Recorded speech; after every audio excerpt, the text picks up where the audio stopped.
मुरैना जिला के पोरसा कस्बे के रहने वाले अनिल उपाध्याय को मिला इंडिया बुक ऑफ रिकॉर्ड का प्रमाण पत्र। यह प्रमाण पत्र अनिल उपाध्याय को 12 घंटे 24 घंटे नॉन स्टॉप क्लास लेने पर वर्ल्ड रिकॉर्ड और इंडिया में रिकॉर्ड कर चुके हैं कायम इसलिए मिला है।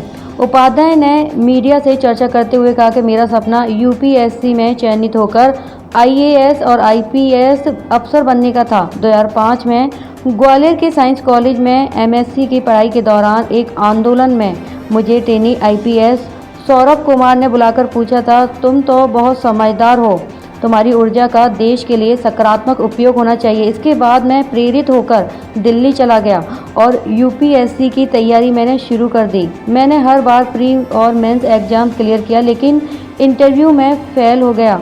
जो चौथी बार मेरा यूपीएससी क्लियर नहीं हुआ तो फिर मैं रात भर रोया।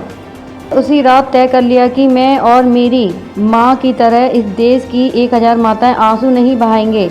इसके बाद मैंने निःशुल्क एग्जाम कोचिंग शुरू की और मेरे पास आए हुए 12 छात्र यूपीएससी में आईएएस और आईपीएस के रूप में सिलेक्ट हुए।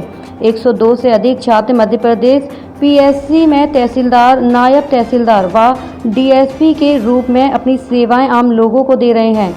यह सभी जनसेवक मेरे जीवन की पूंजी है। यह मुरैना जिले के पोरसा के तस्मा गांव के युवा अनिल उपाध्याय की है, जिन्होंने अपने जोश और जुनून से प्रदेश में ही नहीं देश के सैकड़ों छात्रों को न सिर्फ सकारात्मक रास्ता दिखाया, वर्ल्ड के आदेश प्रदेश की टॉप सर्विस में सिलेक्ट होकर जन सेवा कर रहे हैं। उन्हें अभी हाल ही में इंडिया बुक ऑफ रिकॉर्ड का प्रमाण पत्र नॉन स्टॉप क्लास लेने को लेकर अभी मिला है।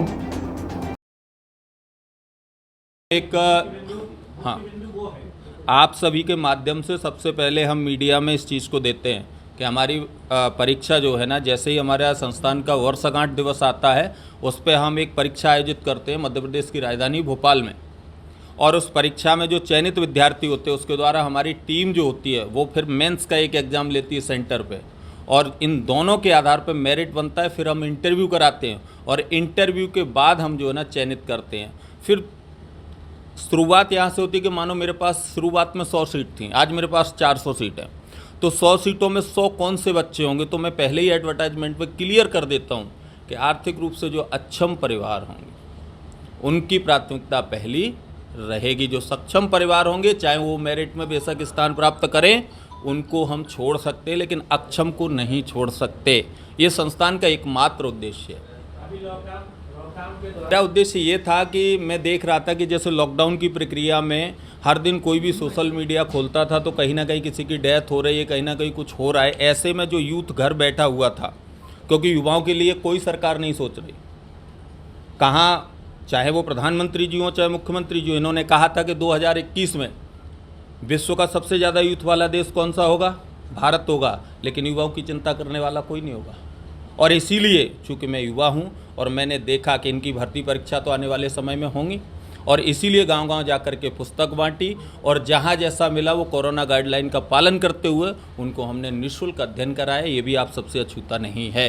क्यों? क्योंकि मैं शिक्षा के बगैर नहीं रह सकता। मेरे जो जीवन का भाव है और मेरा जो जीवन है वो पूर्णतः निःशुल्क शिक्षा को समर्पित है। आज भी आप मेरी गाड़ी में जा कर के देख सकते हैं। एवरी सेकेंड में तो ये कहता हूँ आप लोग भोपाल आइए और ज़रा देखिए कि ये काम सही हो रहा है कि नहीं हो रहा है।